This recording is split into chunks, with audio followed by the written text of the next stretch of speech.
Welcome to the Inside Silverstone podcast, a business-focused podcast covering all things tech, engineering and innovation.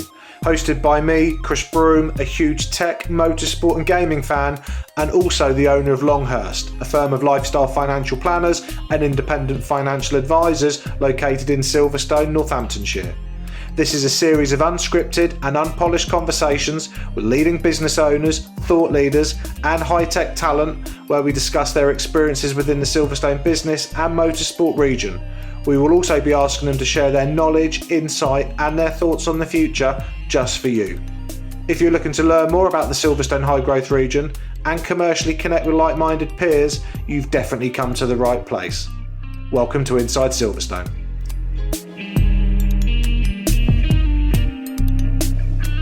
Welcome to the next edition of Inside Silverstone. My name is Chris Broome and I am your host. Today I am delighted to welcome to the show Steve Walsh from a business called Jump. Steve, welcome to the show. Hello, nice to be here. Thank you for having me. Recorded via Zoom. Obviously, this is going out on sort of YouTube as well as the other podcast apps. But yes. Oh, they've done my hair. Oh, no. But you know, I've had my Louise at home do mine, so actually she hasn't done a bad job on it. But I've had to do a Corona cut as well, and so I just buzz cutted it all over, and it's now starting to grow out. And jeez. Just got to deal with it, right? Yeah, I mean, the hairdressers are going to be very busy. The barbers are going to be very busy when this is over, right? I think as are most businesses and shops. So. Steve, thank you obviously for coming on the show. We were introduced to each other through Digital Northampton and the guys and girls over there because we've got a bit of a friendship with them and we're trying to connect sort of Digital Northampton's community with the Silverstone Technology Cluster and Silverstone Park community, which I'm clearly an active member of, and this podcast called Inside Silverstone. So the idea today is really just for us to talk through what your business does, why you do it, a little bit about your background because there's a good story there, and really hopes for the future. So if it's okay and if I have your permission, I'd just like to quickly run through a bit of a career snapshot. That's all right. Absolutely. So the first thing I saw actually, which is fantastic, is that you, from an education perspective, spent some time at Kingsthorpe College in Northampton. I did. Yeah, it was brilliant. I thoroughly enjoyed my time at Kingsthorpe. I'm sure depending on which school you went to will decide whether you think that was rough as houses or not. Sure. Well, Kingsthorpe College is a great college. We've done some podcast stuff there, and we've worked with some of the sixth formers, and highly endorse it. You know, like all colleges, right? It's all about funding now and finance and teachers and schools and colleges and universities clearly under huge pressure at the moment. So Kingsthorpe are giving it a good fight. And do you know what? Kingsthorpe are hugely responsible for where I'm at now because I had an amazing head of sixth form called Gary Gray, who you didn't mess with, and I tried to by not doing enough subjects. And I was like, yeah, but come on, Mr. Gray, I'm a gymnast now. I'm just training all the time. And he was like, bollocks. You're doing 3 subjects, you're only doing 2, you've dropped this and you didn't tell anyone you dropped it, blah blah blah. So he said, basically he handed me a form and he said, this is a leavers form, which took me back at the time. And he said, well, I take it you're leaving because we don't support people doing 2 subjects, so you're leaving, aren't you? And I was like, okay. So he's obviously like trying to shock me. And then he said, or you can do some work experience. I was like, all right. So that was when I applied to the Chronicle and Echo to say like, well, my mum knew the sports editor just by chance, and she set it up that I could go in and have a chat to him and sort of say, look, can I come in and do some work experience? And it didn't really work to do just a week in a block. I wanted to go in every week. And so they had me every Thursday from like 11 a.m. till 5 or something when I was in sixth form, and I actually got a job there working on the weekend sports supplement before I'd even left sixth form after doing that work experience. And so absolutely, I always look back and think, do you know what, I'm sure we're all rascals in our own little way when we're at school, but there are some amazing teachers out there and ones that will do the unpopular decision to make the best for you and your life, which is absolutely they're cool, but a hard thing to do at the time. And Gary Gray did exactly that for me, so I owe him for sure. And which is great, and what a great testimony. And you've alluded there that obviously you got involved in sort of PR and journalism, but also that you were a gymnast. So, and you're very humble, which is great because we were talking about this before we started recording this. And obviously, you don't really sort of ham it up at all, certainly not on your company website or otherwise. But let's talk about it, which was, and I've written this down, GB gymnast, ! So, you went to World Cup, Euros, top world ranking, GB number 2. in trampolining, and I also went on YouTube before we started recording just to have a quick look at you. Did you find the good videos or the bad videos? Because I think there's a mix. I saw a lot of spinning and sitting there thinking, my God, he was very good. So let's talk about that. So you were a GB gymnast. I was, yeah. Yeah, so GB trampolinist, did everything apart from Olympics. We'll cry about that on another day. Yeah, so from the age of, I think I started training properly when I was about 7, finished when I was 27. Yeah, it was just amazing. And everything that I kind of learned there is what I tried to put into jump, really. So I just surrounded by some amazing people and like very much high performance ethos. Yeah. I can't say when I was 7 that I thought that I was going to, go for another 20 years. It's a classic story, really, of got taken by my mum to a kind of school holidays, like, yeah, just use some energy and do this, Steve. And I just was just hooked from the start. And I was a terrible trampolinist to start with as well. And I can't say I was that amazing when I finished, but I've got a lazy eye. I've got a double squint, which means that I only see out of one eye at a time. Terrible depth perception, terrible coordination, awful at racket sports. Asthmatic, just like everything, like really long limbs. Yeah, basically, like chose the worst sport in the world. Should have been a rower or something, but yeah, I was absolutely not the archetype gymnast at all. And my coach, I'd won a national schools championship when I was about 10, and we were invited down to the radio. And then my coach was on record in that interview as saying when Steve walked in the club, he was the most uncoordinated and worst trampolinist I'd ever seen. So, and what changed? Yeah, not a lot. No, that's not true. You won a national championship. So hard work, good training. Yeah, just an amazing coach and a lot of hard work. I think probably because I was the youngest of two, well, I still am the youngest of two. I got an older brother. Just really had the bit between my teeth and really had. I was kind of the perfect person that was ready made for my coach, who really wanted to achieve, and I also just really wanted to work really hard and try and like show I was actually good at some kind of sport. And I think we just clicked, and I just worked as hard as I could. She gave me all the tools that she could, and yeah, we did all right. I mean, I was top 30 in the world officially. I think if we were all on our day, I could have pushed that more into top 25, top 20 maybe. Just a brilliant time. That's amazing. And so which is great. And so when did you get into the GB squad? What age was that? And how does that work? Educate me on how do you get into the GB squad? So and that's presumably just due to success, and they come along and say, you're good enough, we want you in the GB squad. Exactly that, yeah. So you do obviously national competitions, or you work your way up the grades. So I worked my way up to national grade, and then I think maybe 11 or something, I got invited into the GB squad for your age. Mm-hmm. But again, it fluctuates, so that it's not a constant. And I think it's a bit like business in that sense, that it's not just this linear path to success. So I had years when I was pretty bad, and you have injuries and stuff, and I was out of the GB squad at times. I was probably out of the GB squad at the hardest time, which is when you get to like 18, which if you're maybe like progressed more than I had at that age and a bit more of a natural, then you would seamlessly go from a junior to a senior in squad. But I was probably out of the GB squad for about 3 years, between 18 and 21. It took a lot of faith to kind of stick in there. And a lot of people probably thinking like, why is this guy still going? He's never going to make it. But and then I got back into the GB squad at senior, and again, like dipped out when I had bad periods of form and stuff like that, and bad injuries. But yeah, it's. I think that's probably one of the lessons that people learn in life, isn't it? That it's not that linear path and everything. Once you step on that first rung, that you just climb the stairs. It's absolutely very, very different. And then yeah, gymnastics certainly taught me that, and to take that into business and speak to clients about that is quite powerful. And did you have to work during that period of time? So when you're sort of 20 through to 27, presumably GB squad doesn't pay the big bucks. Yeah, if only. Yeah. You read the stories in the press, but presumably that wasn't the case. Do you know what? I had this hilarious. My friend Jamie Moore, who used to train me, she went to the Sydney Olympics, and she was like a senior trampolinist. And I was sitting in work one day when I was working at the Cron, which I'll come back to.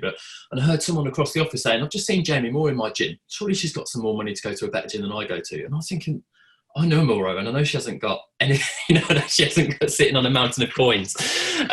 But there's just this perception. And so, yeah, I worked throughout my entire time as a senior gymnast. So I, like, following on from the getting the part-time job at the Chronicle and Echo when I was at sixth form, I worked my way up to be a sports writer, and I worked as little hours as I could. I had amazing some amazing bosses there. Mark Edwards, the editor, Steve Pitts, sports editor, Jeremy Casey, sports editor, who kind of just let me go in at 7 a.m. so I could finish at 3, so I could go training afterwards, and let me cram stuff in at the weekend so I could have Mondays off and stuff like that. But yeah, working full time, it's really hard actually, in that obviously rest and recovery is one of the most important things you can do as an athlete. And used to get back from World Cups, I'd fly to a World Cup on a Wednesday, and we'd get home in Sunday afternoon, and I'd go straight to work. I'd go and do the results pages for the sports supplement because I didn't have any more time off, and I didn't have any money, so I had to go in and earn. And but it probably kept me like pretty grounded. Don't get me wrong, I didn't appreciate that at the time. I was like, why can't I just be like, you know, some of these cool kids that have more money than don't have to work and train full time? But eventually I did take the plunge, and I was earning £350 a month from lottery funding. And I decided I was going to quit work and I was just going to live off 350 quid, which is the exact amount of bills I had living at home. I had no wiggle room to do anything. But it was amazing. It was like, why, you know, just hours every day living your passion, and you don't really care about money at that point. Don't be wrong, it was ultimately a little bit of a downfall in that it's kind of, I did okay. I had a few injuries, didn't manage to work my funding level, and didn't manage to get any sponsorship. And in the end, when I was 26, 27, I was like, do you know what? I just kind of can't do this anymore. I was improving loads. I absolutely loved training still, but I was living at home. I had no kind of career plan. I had no money. I had, as a result, outside of trampoline, I didn't really have any life, you know, because money opens doors to be able to feel like you're progressing in life. And there was like days where I was like, I don't really feel like I've done anything different since I was at school. I still live in the same place, do the same thing every day. 2012 had kind of been and gone, and I just decided that, you know, it's been amazing, but the equation doesn't quite add up anymore. That what I'm getting back from this doesn't equal what I feel like I'm missing out on, which had been fine up till then. It was just, I think everyone reaches a point in life about anything. So, and that was when I moved on. And so moving on, ended up being involved in various positions, editor positions, PR roles, and then in 2015 you launched Jump. Yeah. I never looked back so far. I think you probably, like any sportsman, when you leave such a kind of glue in your life, you do kind of float around a bit, going, okay, well, what is this thing that they call life, and what do we do now? And kind of, yeah, I did a few roles, did a few sort of projects and things with people, and then it built up. You know, it was quite good in that I'd managed to build up my expertise while working as and doing gymnastics, and while doing some projects after that, to kind of have enough skills to then actually start a business and feel confident enough in it, and also built enough contacts to actually start with some clients as well, which is absolutely the key. Like, I've been running my own kind of very, very small PR business. It wasn't, you know, it didn't even promote it as a business. It was more just doing some work for people while I was doing other things. And then it got to the point where I was like, okay, I think this is what I want to do. And do you know what? I also don't want to make it necessarily about me, because I want to have a team. Up to that point, I've been trading under, just doing some work under my own name. So I started Jump, and yeah, it's done all right. You know, we've done 5 years now. I think we're 5 times bigger in year 5 than we were in year 1. Done some amazing projects. So yeah, delighted that I did it. What does Jump do? So for those that haven't come across you yet, what is the business, and sort of how do you do it? So it's a marketing company. So we do everything from build websites, design animations, write content, and the creative side of marketing. We don't go too far into kind of like touch point marketing and too much into analytics. Don't do SEO or anything like that. And we try not to make it too complicated in terms of like what we offer. Essentially, we offer a service to help people connect to other people. So help businesses connect to audiences, that kind of thing. They come to us, we work with them strategically to work out who their audience is, where they are, how we might engage them, and then go down that route. And presumably you've been able to take things that you've learned from the sporting world and sort of apply that not only in your business but the clients that you're working with. Yeah, it was a really conscious decision actually when I started Jump. I mean, obviously it's named after you know, the trampoline side of things, but like ethos wise, we wanted to bring that in as well. In that, like, sport, it's not, there's a difference between like simple and easy, and people sometimes blur the lines, but you know, something can be difficult but still be simple. And then what we used to, you know, look at when we were trying to be number one in gymnastics world was just to say, well, okay, what is that score that you need to get, and therefore what are the deductions on each skill? What do you need to do to win, rather than it be this mythical thing? It's actually a really tangible element, and especially in gymnastics, because you have like scores for each move, and scores for each element, which equal a total score for everything.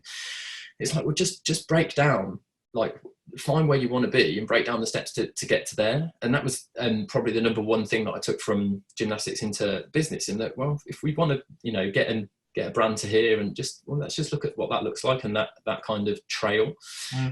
But equally, sport and gymnastics is an individual sport rather than a team sport, and it's basically all about that person that's competing. So in a really, really cool way, like when you're a gymnast, like your ego is absolutely huge because you've got this team around you that just solely exists to help you be awesome. Business is very different than that. That was probably a learning curve, but it did teach me that everything is about relationships, and about unique relationships. So whether it's part of managing your team, you have to manage people in a different way. Just like when you coach, you have to coach people in a really different way. But equally, if you can learn how to engage with people and learn what makes people tick, and learn like how to really bring people on board, you can take that in and actually make a real success of what you're doing. And what's the sort of typical process? So let's say that I come to you as a potential client or comrade, as you call it on your website. So let's say that I bring Longhurst My Business to you. What's the sort of process that you sort of take us through? How do you do what you do? We have our own kind of framework, which is called Ponder, Research, Dream, Deliver. And essentially, I won't necessarily go into that too deeply, but essentially we just want to know, like, firstly, what are you trying to achieve? That is the number one thing that, believe it or not, sometimes gets missed out, because we kind of talk in all these different ways around what's possible and things. But actually, like, number one, what are you trying to achieve? And actually, like, get down to the nub of that. Or we want more customers. Okay, well, how much is more? And why do you want more customers? Is that kind of a head goal or a heart goal? Is that driven by like a bit of ego, which is no problem, we just want our biggest business to be bigger? Or is that actually driven by, do you know what, we've got a kind of turnover issue where we need to get in, to some monetary value? When we work with people strategically like that, we get a much better result, because actually sometimes, we quite happily, I say turn people away. I don't mean refuse to work with them, but I mean say, do you know what, like, for everything that we've really found out that you want to achieve, you're probably not going to get that from us, and this is going to be a failed interaction for both of us if that's the case. You might be better go and see X and Y. On the reverse side, a lot of the time we can help people in a really deep manner, but you really need to know what they want and why, and what their actual business problem is. We see people, for example, we might do some internal projects where people come in and say, okay, I want to do some internal engagement. It's like, well, okay, why is that? It's like, well, we don't feel the staff are engaged. It's like, well, okay, is that a factor? Is that an assumption? And then should we do some work so we might do some audience research internally to say, well, okay, are these people engaged or not? And if not, we get then a bit more of a why.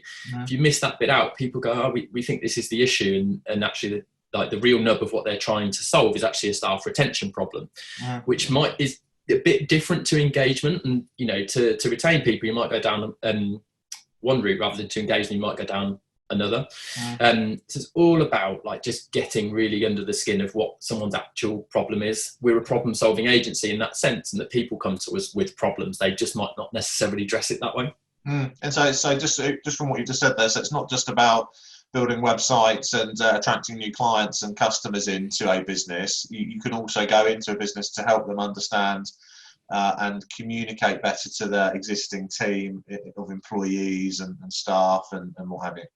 Yeah, I think under like marketing, the sexy side of marketing and what we do is obviously like animation, websites, that kind of thing. But we just more see them as vehicles to get messaging across or to engage people. And, I'm sure you know that yourself with your own business, your website is a funnel to try and get people to engage and contact you to then start that personal part of what is actually your business process. So a lot of the work that we do is strategic. A lot of the work we do is engagement, because until we actually know what people are thinking and feeling, the people that organizations are trying to engage with, everything is kind of window dressing on top. Now, I mean, obviously there's different levels of project in that, some people have got a tiny budget where all they want to do is build the smallest website possible to have a front door. And that's absolutely fine, because if that can help them then build more budget and more confidence to get further along the line, the kind of gold standard project that goes to the level that you know, if we go back to the sport link, the level that we used to do in training every day, and our own analysis and our own breakdown of how to get to kind of goal position, is to really go in there, really get under the skin, because all these things are also going to have operational impacts. You know, we've had people who said, okay, we want to do X on our website, we want this kind of traffic, we want this kind of orders. So, okay, but if we get there, is your organisation even set up to service online ordering, for example? Live chat is a classic that we get quite a lot of the time. We want live chat on the website. Okay, but is anyone going to man live chat? Yeah, we didn't think about that part, which is cool. But that's just a really surface level example of how we don't just say, yeah, we'll just do that. We actually want to try and help people operationally set themselves up for success as well. So some of your clients are listed on your website, which is great. Always good to see sort of case studies and live examples. We've got a mutual connection in the form of Total Control Pro, Dolores and Dorian and the team over there. So what did you do for those guys? Because they're part of Digital Northampton, but they're also part of the Silverstone Technology Cluster, which is great. So for those listening to this, so how did you help Dolores and the team? Yeah, it's been brilliant working with Total Control Pro. Just really good people on top of everything else, which again, like we always look for in a connection. I think we started, it was a web project to start with. And actually then we kind of just got, I mean, they're actually in the same building as us, which is how we met. And so we like developed quite a rapport quite quickly. Just got under the skin of what they were doing, which was actually launching their new product, which at the time was kind of being called Total Control Pro Lite, just as a kind of temporary name. And so we did some work with them around actually understanding the customers as part of the website journey, and ended up actually then doing the naming and the branding of some of these products, and actually inputting into what their new product line was going to be called, which was Activate, Energize, Enterprise, which was very evocative, very call to action type names. We branded them all differently as well, so they could all stand alone, because they are quite standalone products. And then we've been right along the line with them from brand. I mean, we tweaked the logo as part of that product as well, just brought it kind of, I think they were probably 3 or 4 years into their journey at the time, and that maybe now 7 or 8 years on. So it was right at a point where we could actually start to evolve what they've done so far. It's really brilliant to be part of it. And we've done full then animations for trade shows, branding for trade shows, and actually working with them currently on their new kind of product Mark II, and the visuals of how that'll actually interact from a user perspective as well. So yeah, they've been great. And do you know what? One of the things that gets missed out in when we talk about business sometimes is the value of not just personal relationship, but what that means. And for us, you know, we have not so much right now, but we have informal meetups where Dorian and Dolores are part of that as well, where we actually share best practice amongst business and talk about, actually, this is the challenge I found in my business recently, and have you guys got any tips of, like, from an outside point of view, what you might want to share, and how we could solve that, and vice versa. So there's a lot of that around the county. From what I've seen, we've got some great relationships with people where we'll actually like talk about like business aside from just, you know, agency to client, and they've been a big part of that as well. So yeah, fantastic. Yeah, I think mutual collaboration like that, where you can turn professional client type relationships into friendships, is critical. We have a saying in the business, you know, clients become friends, friends become clients.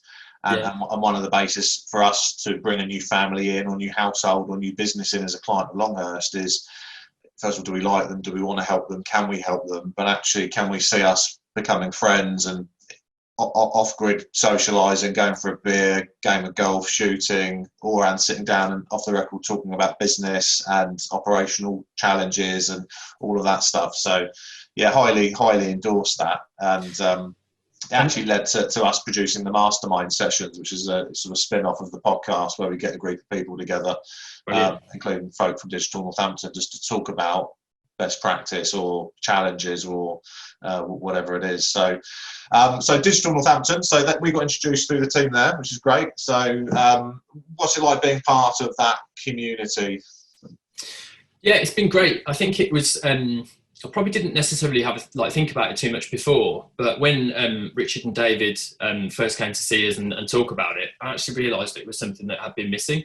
And then, you know, we've done business as part of it as well. We've met people as part of these informal kind of meetups and things that you know, we've done business with. We've also learnt skills, because we go to a lot of the early birds as well, which is a skills sharing type session. And yeah, I mean, I think one of the beauties about Digital Northampton is that though I might be misreading this, it doesn't feel like it's necessarily owned by anyone, and that's its strength. It's not owned by someone that's then trying to like push agendas or anything. It like feels very fluid. So I don't feel any ownership as part of it. I just feel like a positive contributor. And probably as a result of feeling like that, you contribute positively more. You try and support a self-driving community.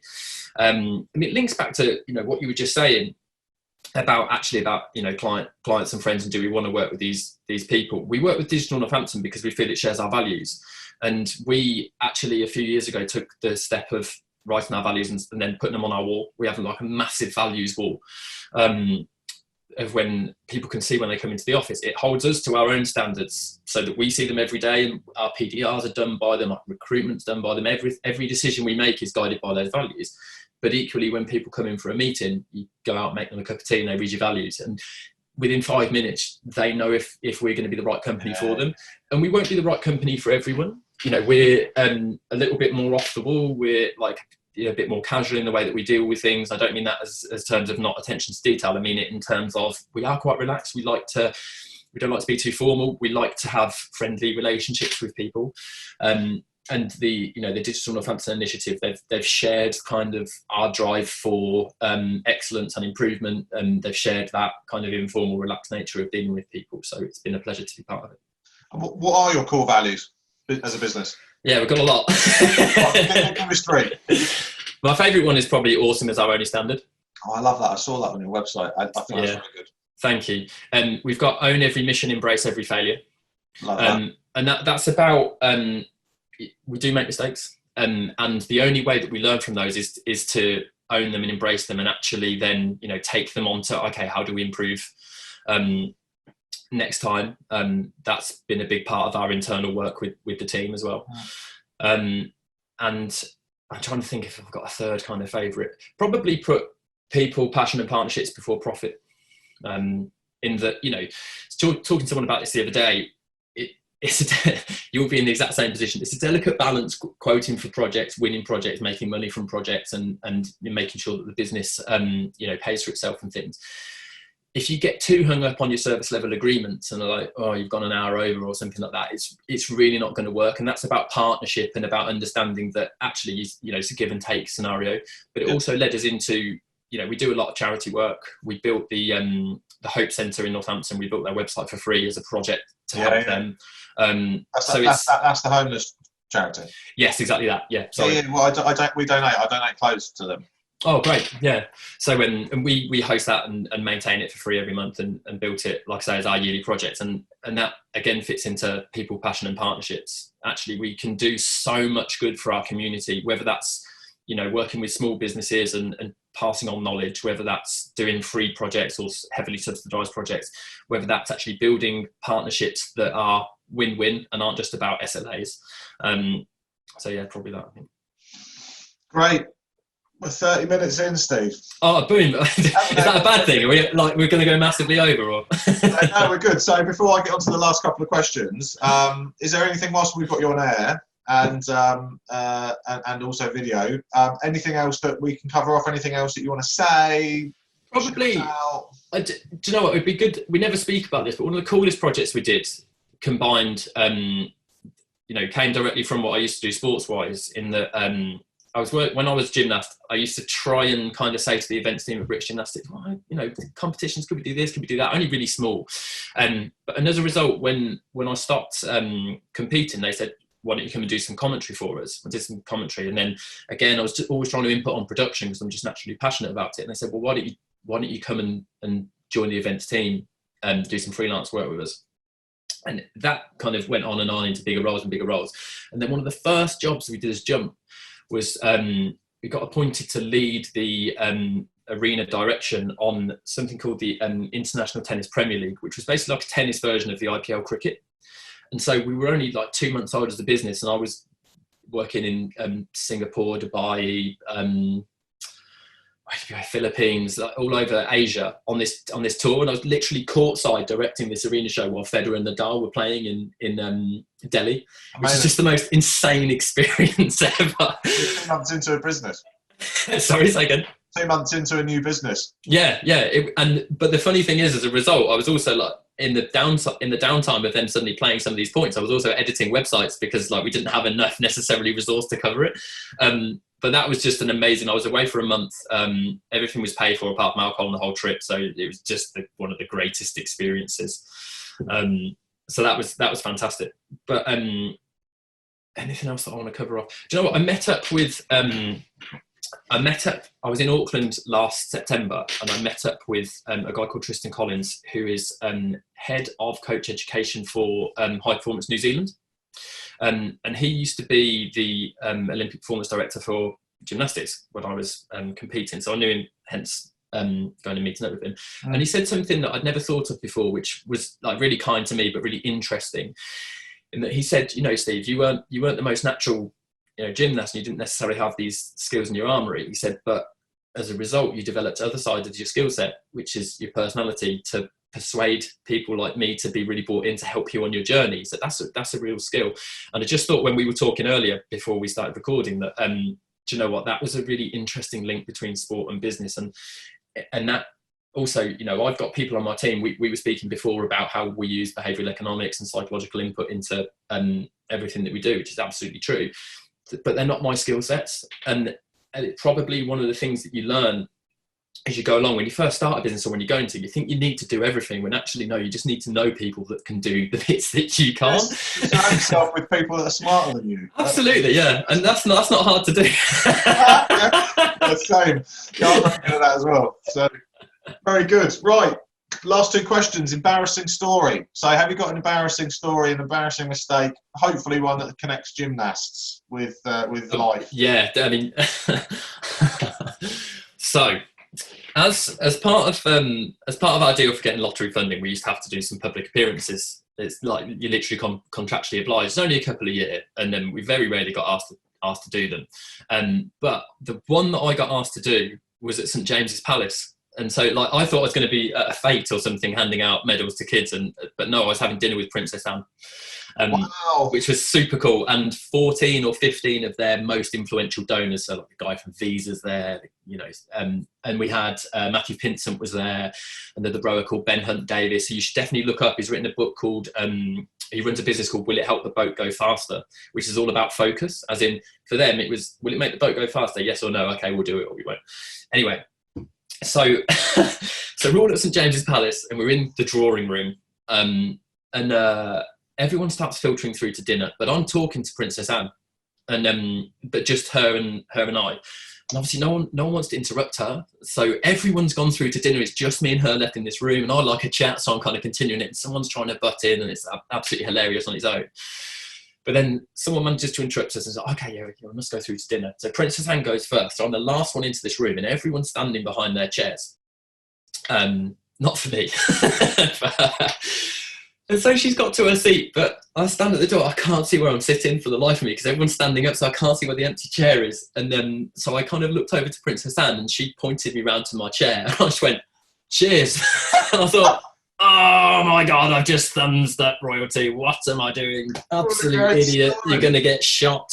Well, at least she was a good egg and she helped you, right?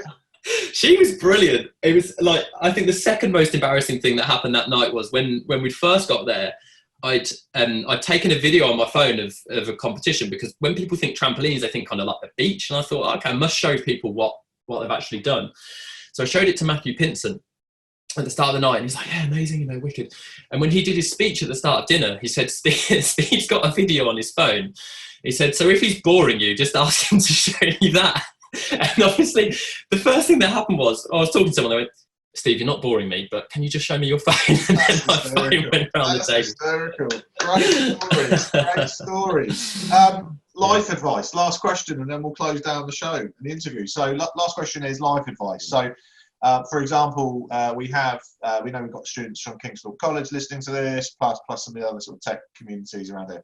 So, you know, if you were to take yourself back to 18, 20 years old, especially when you were, you know, in and out of the GB team, for example, what one bit of advice would you have given yourself back then that you know now? Everything will be all right. I'm not saying that's great advice, but I think coincidentally, so I got tagged in something on Twitter yesterday that was like 5 words of advice, and then I said, never let your dreams become pressures. Because I think that sometimes we can feel that, I really want to do this, and then it starts to become such a burden. But the reality is, like, most things are like totally achievable, and the only kind of exceptions to that, I'm never going to run the 100 meters as fast as Bolt. So, okay, there are some genetic implications and things like that. But apart from that, like, everyone comes into the world knowing zero. Everything that we have now is totally developed, and everything that any skill set anyone has. We've got a Steve Jobs quote on the wall that talks about stay foolish, stay hungry. And that was from a speech where he says, look around you. Everything you can see has been developed by people who stood in the same place that you have, like building construction, apps, AI. It's all just made by people. And it's all just made by people that tried really hard and got really geeky about learning skills. It's not natural. You don't wake up as a programmer. So I think that I would just say, just decide what you want to do, and then put the steps in to work hard to learn how to do that. And you'll be able to do anything you like, and that will see you pretty all right in life. Steve Walsh from John, thank you so much for coming on the show. Fantastic episode. It was good fun. We'll make sure we leave some links for your website, etc., in the show notes, and I'll also find Will It Make the Boat Go Faster? A link for that as well. So if anybody wants to buy that, presumably you can get it on Amazon or any other reputable bookstore or Audible. But yeah, Steve, thanks for coming on, and look forward to physically meeting you when we're allowed to, when this COVID nonsense is over. Yeah, likewise. Thanks ever so much for having me. Thanks for coming on. Cheers. The Inside Silverstone podcast is produced by the team at Longhurst for the benefit of those with a passion for all things tech, engineering and innovation. For more information, please visit longhurst.co.uk/Inside Silverstone, whilst also remembering to give us a 5 out of 5 star rating on iTunes. Please note that neither Chris Broome or Longhurst work for Silverstone Park, Silverstone Circuit or Silverstone Technology Cluster.